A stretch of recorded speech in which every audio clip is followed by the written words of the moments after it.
Anton Tony Dake es director asociado del Instituto Belén por la Paz y la Justicia en el Seminario Bíblico de Belén, en Belén, en Bethlehem Bible College.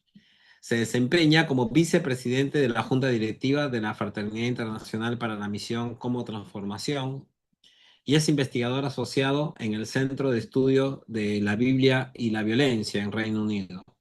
Tiene un doctorado en estudios del Nuevo Testamento con la Universidad de Aberdeen y Trinity College en Bristol.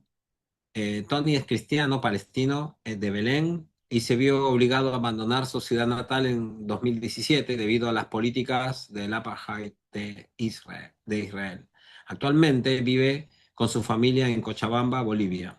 Tony está casado con Sara Amestegui Dake y tienen una hija de 7 años, Nour Sofía.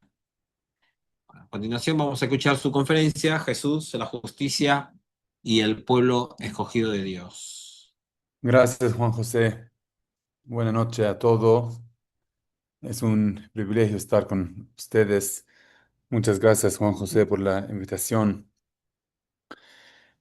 Hace unos días, el presidente colombiano Gustavo Petro dijo lo siguiente en un discurso histórico, la verdad, ante la Asamblea General de la ONU. Dijo que no hay raza superior, no hay pueblo elegido de Dios. No lo es, ni Estados Unidos ni Israel. Así lo dijo Petro. Y ciertamente él no es un teólogo, ¿no? Pero puso el dedo en una herida muy abierta de la teología occidental, la cuestión de la elección. El teólogo afroamericano Willie Jennings explica muy bien este problema en su famoso libro The Christian Imagination, la imaginación cristiana. Él muestra cómo la pretensión de elección por parte de los europeos blancos facilitó la subyugación del otro, o la creación, como él dice, de un otro racializado. Para Jennings, la pretensión blanca de ser el pueblo escogido es el origen de la raza y lo que está detrás de la imaginación cristiana enferma. Y la solución que Jennings propone no es innovadora. Resuena con la dirección actual de la teología occidental, en especial desde el Holocausto. Su solución es centrar a Israel, que Jennings define como una fusión entre el Israel bíblico y el Israel vivo de hoy, que incluye para él a todos los judíos. Para Jennings, los cristianos no deben afirmar que son el pueblo escogido de Dios. En cambio, debemos sostener que Israel es el verdadero pueblo escogido y nuestra entrada al cuerpo de Cristo como gentiles se asemeja a la entrada de la mujer cananea. Y dice muy claramente, como los perros, ¿no?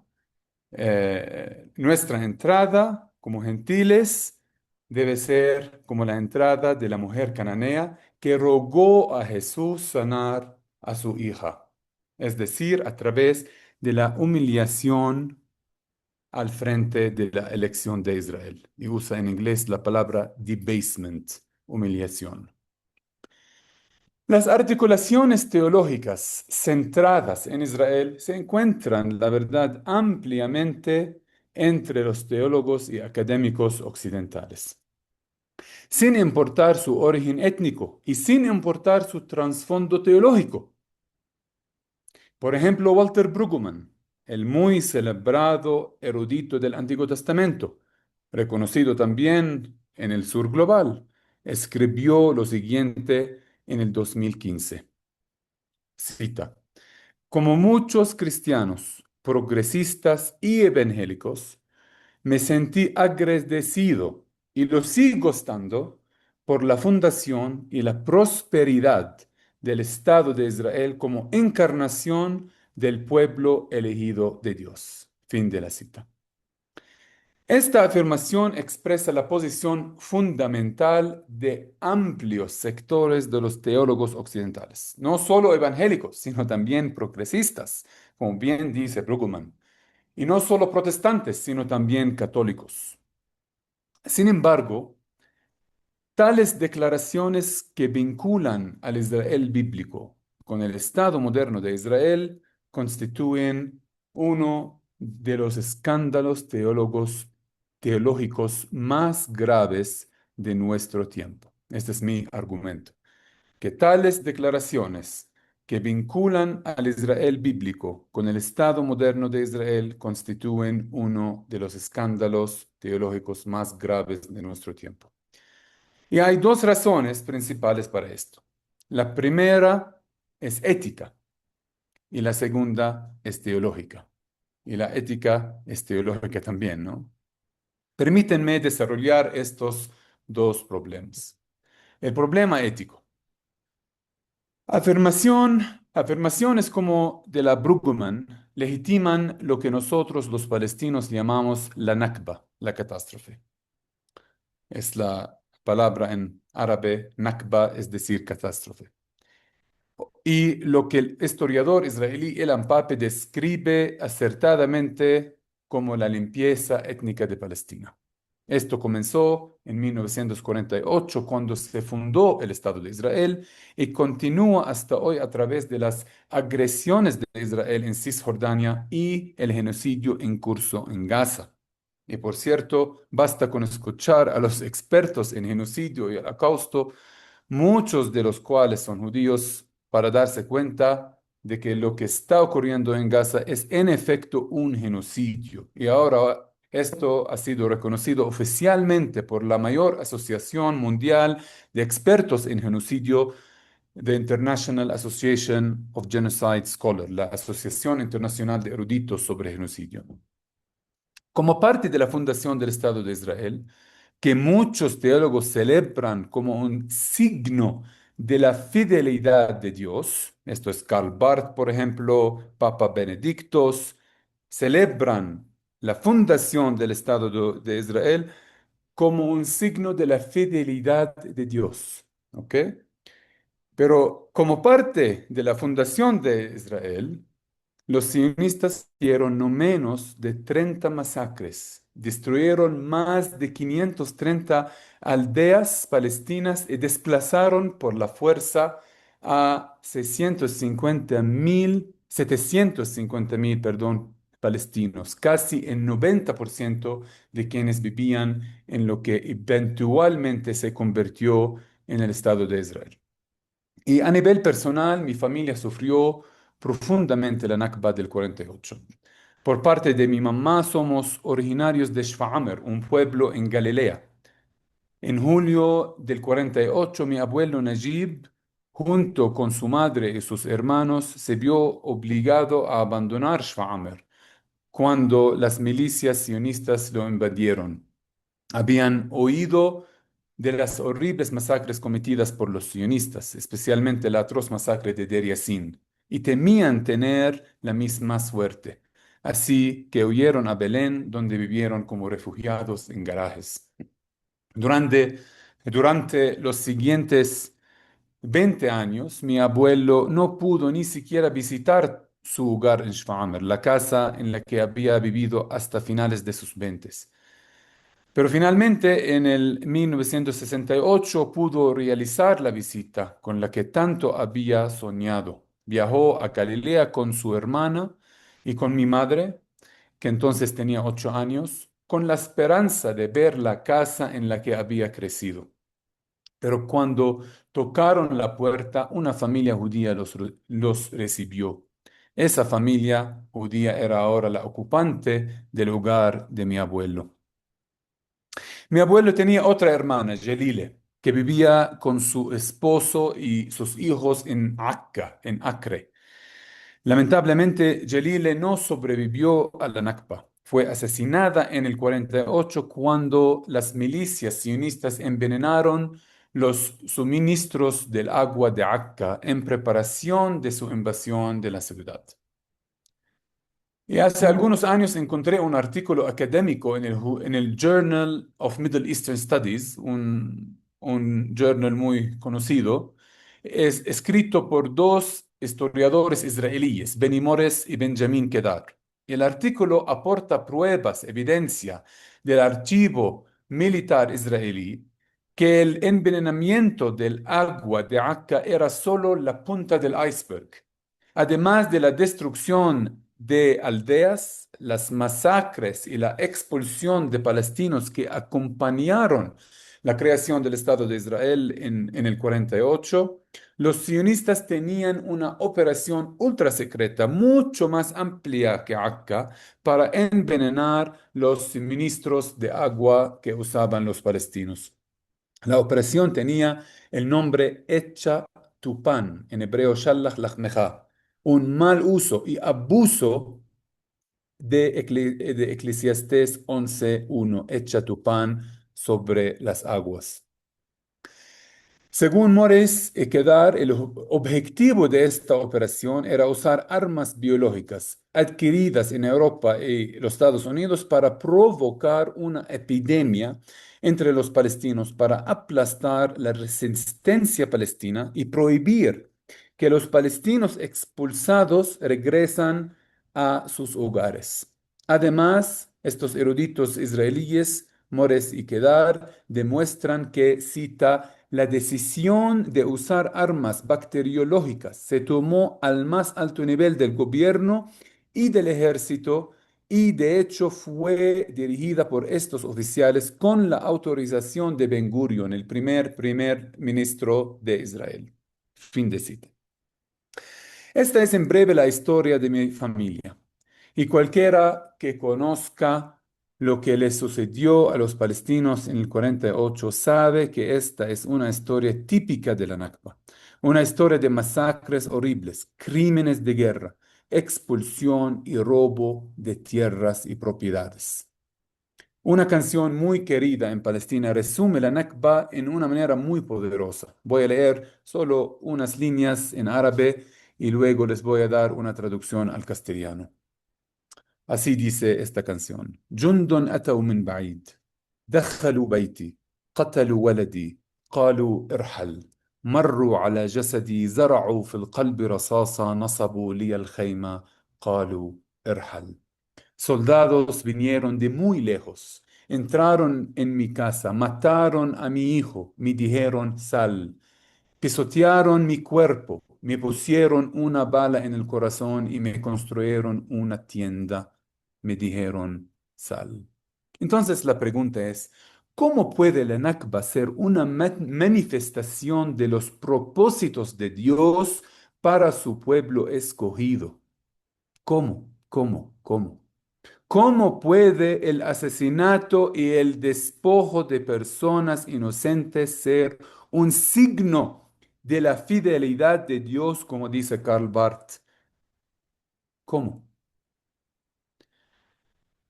Las atrocidades horribles de la Nakba, pasadas y presentes, ciertamente no tienen nada que ver con el Dios que se reveló en la persona de Jesucristo. Nada que ver. Porque nuestro Dios es justo. Como declara el libro de Deuteronomio, sus caminos son justicia. Dios es Dios de fidelidad y sin iniquidad, justo y recto es. Y como dice el rabino egipcio del siglo X, Sa'diyya Gaon, Dios no solo es justo, Dios es justicia recta. Huwa al-adl al-mustaqim, dice Sa'diyya Gaon. Por lo tanto, el primer problema con celebrar el Estado de Israel como una manifestación del pueblo escogido de Dios es ético. Es una celebración de la Nakba palestina, la limpieza étnica de Palestina que comenzó en el 48 y continúa hoy con el genocidio de Israel en Gaza. Y el segundo problema es teológico. Decir que el Estado de Israel es una manifestación del pueblo escogido de Dios reemplaza a Jesús con un Estado colonial.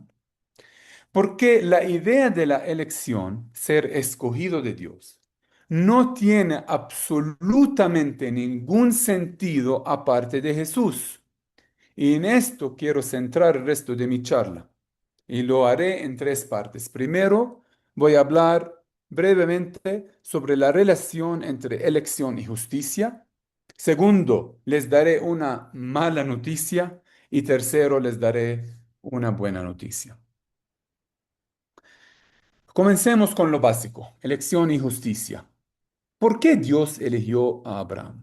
Algunos teólogos del Occidente explican la idea de la elección enfatizando la naturaleza indomesticable de Dios. No podemos comprender a Dios. Eso, por ejemplo, lo que dice Willie Jennings. Otros hablan de la arbitrariedad divina. Sin embargo, el libro de Génesis nos da una mejor respuesta. Dios elige a alguien, Abraham, que responde a él por fe, con el fin de crear a través de él una comunidad humana alternativa, una que encarne la justicia de Dios. Génesis 18-19 lo deja muy claro. Ahí Dios declara su propósito al elegir a Abraham. Dice lo siguiente, Dios está diciendo esto, porque yo lo he escogido para que mande a sus hijos y a su casa después de él, que guarden el camino del Señor haciendo justicia y juicio, para que el Señor cumpla en Abraham todo lo que él ha dicho acerca de él. Esto resume la idea de la elección. Dios no es tribal ni racista, no privilegia a una nación por encima de otra. Como lo expresa Deuteronomio 10:17, Dios no hace excepción de personas. Dios no eligió a Abraham por el color de sus ojos ni por el tono de su piel. Dios elige a personas que responden a Él por fe para encargarles realizar su justicia y rectitud. Ahora la historia de Dios con Abraham continúa en la fundación de Israel, el antiguo pueblo de Dios. No debe confundirse con el Estado de Israel. En el Antiguo Testamento, Israel se establece como nación después del éxodo de Egipto. Éxodo 12 nos dice que personas de etnias mezcladas salieron de Egipto con los hebreos. Es un versículo muy importante para la teología de liberación. Éxodo 12:38. Aquellos que dijeron amén a la ley de Moisés se convirtieron en Israel. Así Israel en el Antiguo Testamento es un pueblo de pacto cuya vida gira en torno a la ley de Dios. Y la ley de Dios es la expresión principal de la justicia de Dios, tzedakah en hebreo o dikaiosune en griego. Vivir la justicia de Dios es el propósito mismo de la existencia de Israel. Esto se puede ver muy claramente en Deuteronomio 4, versículo 5 a 8. Pero aquí hay un enigma. Todas las leyes son expresiones de ciertas visiones morales, ciertas concepciones de justicia. Por lo tanto, la pregunta que debe hacerse es, ¿cuál es la concepción de justicia de Dios que se manda a Israel del Antiguo Testamento mostrar? En el mundo antiguo existían ideas y definiciones de justicia que competían entre sí.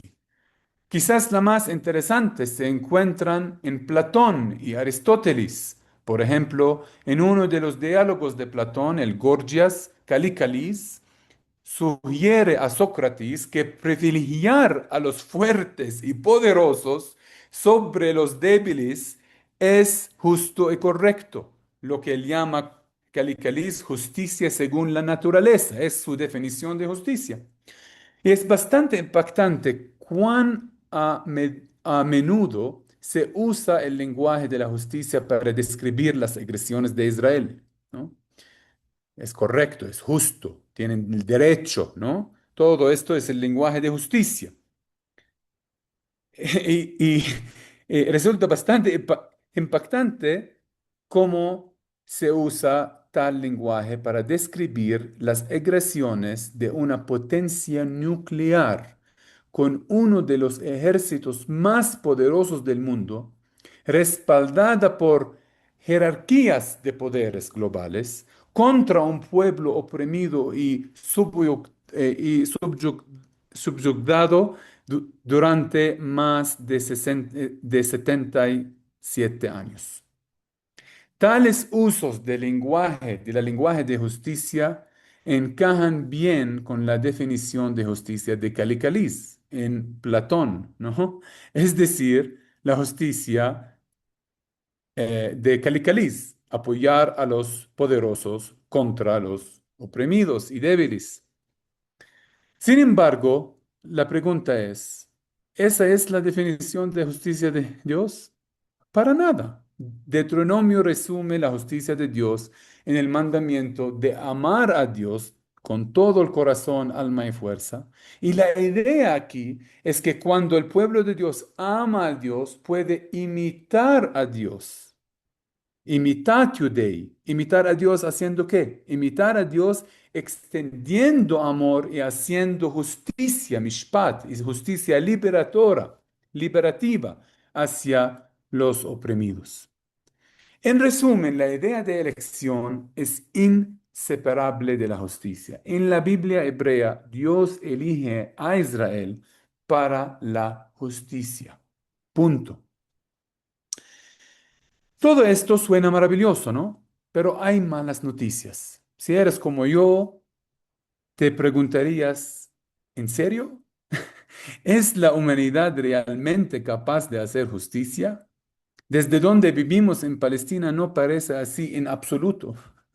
Es lo que dijo Isaías. Todos andábamos perdidos como ovejas. Cada uno seguía su propio camino. Gaza ha revelado el fracaso total de la humanidad. Nos sentimos como Cogelet, el sabio de Eclesiastes. En Eclesiastés 4, él lamenta. Observé todas, así dice en Eclesiastés 4, observé todas las opresiones que se cometan bajo el sol y vi las lágrimas de los oprimidos y no tenían quien los consolara. En mano de sus opresores estaba el poder y no tenían quien los consolara. Es como si estuviera hablando directamente de lo que está ocurriendo en Palestina ahora. Vi las lágrimas y la agonía del pueblo de Gaza y no tenían quien los consolara.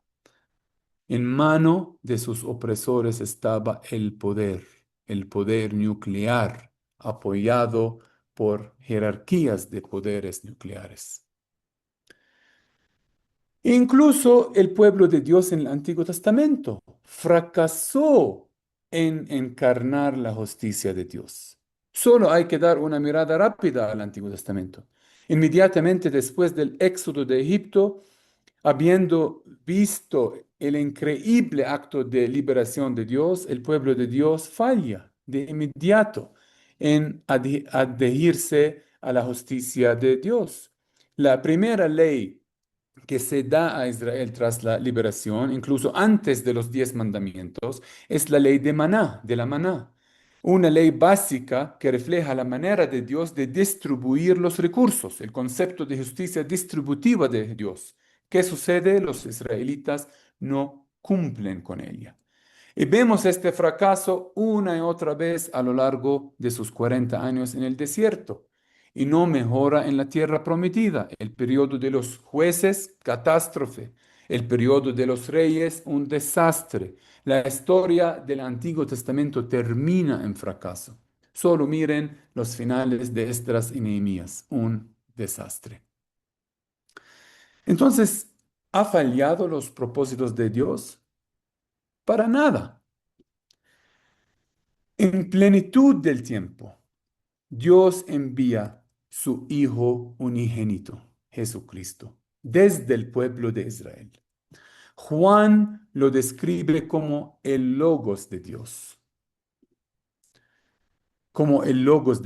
que es Dios, y por medio de él todas las cosas fueron hechas. Y este Logos se hizo carne y habitó entre nosotros. Pero Juan no se detiene allí. Más allá del majestuoso prólogo, su evangelio está tejido con las hermosas declaraciones de yo soy de Jesús. Algunas nos resultan inmediatamente intuitivas, ¿no? Pero una de ellas quizás no sea tan clara para nosotros. Yo soy la vid verdadera. Le pedí a ChatGPT que me lo explicara y simplemente dijo que Jesús es la fuente de la vida y fructificación para sus seguidores. Pero esto no captura toda la imagen. ¿Por qué Jesús dijo, yo soy la vid verdadera? Para cualquiera familiarizado con el trasfondo judío de la metáfora de la vid, lo que Jesús está diciendo aquí es muy claro. La vid es un símbolo bien conocido de Israel. Véanse Isaías 5, Jeremías 2, Oseas 9, Salmo 80.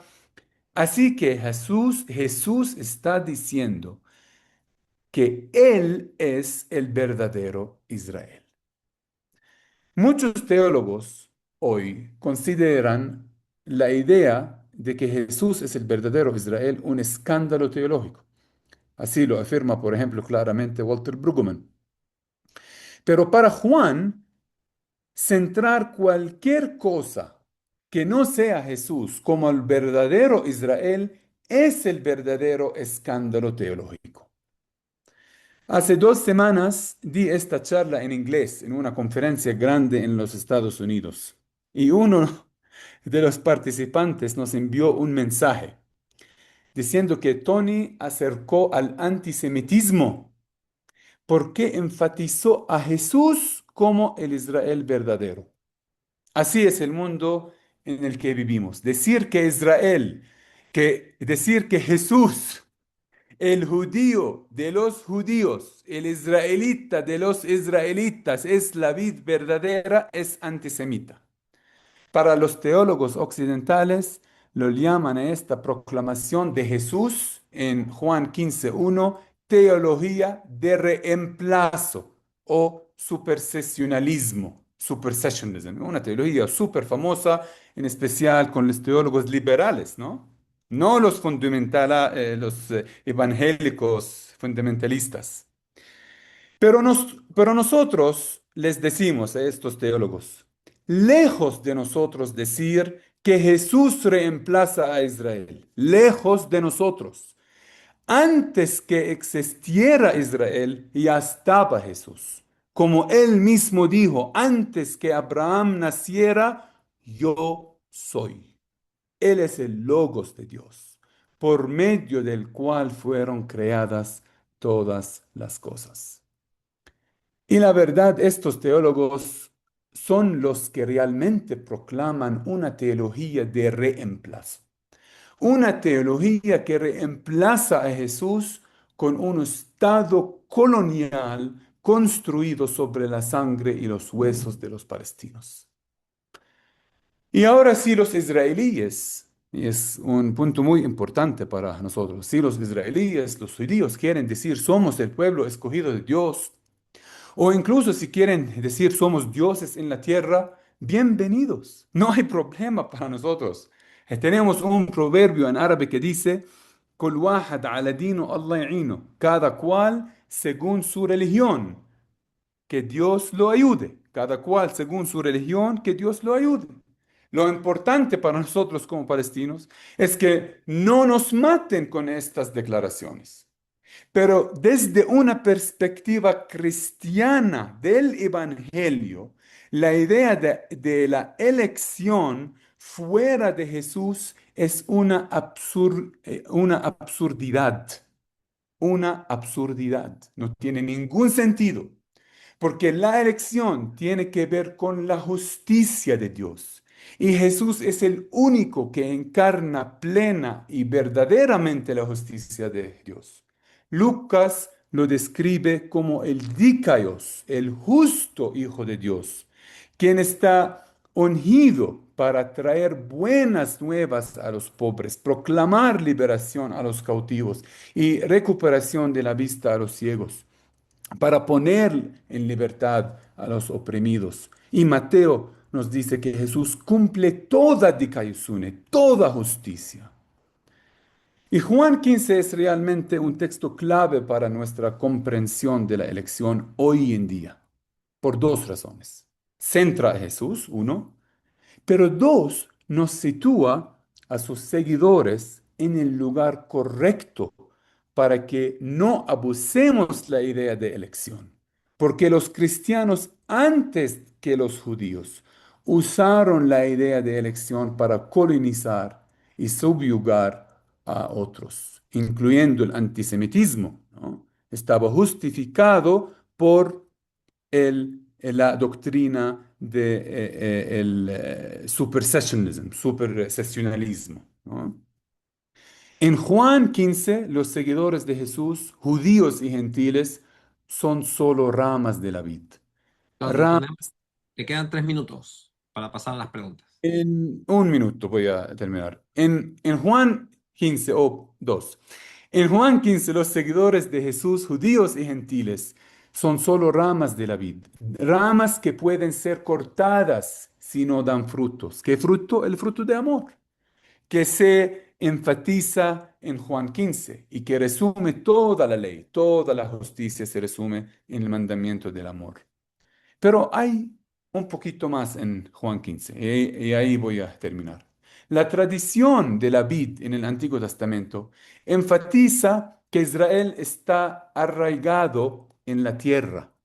El Salmo 80 dice, de Egipto traíste una vid, le limpiaste el terreno y ella, Israel, echó raíces y llenó la tierra. Así el pueblo de Dios en esta tradición son la vid plantada en la tierra prometida, mientras que en Juan 15 Jesús es la vid, el pueblo de Dios está plantado en Jesús. Así que Jesús no solo es el verdadero Israel, Él es la verdadera tierra prometida también. Estuve en Estambul el mes pasado y visitamos una hermosa iglesia antigua que se llama La Jora. No está muy lejos de la famosa Santa Sofía. Y ahí me impactó un mosaico en la entrada. Ahora les voy a mostrar mi último. Aquí está. Aquí está el mosaico en la iglesia La Jora. Ahora, este mosaico es el mosaico famoso, ¿no? Del Cristo Pantocrátor, Cristo Todopoderoso. Pero ¿qué distinguía esta versión?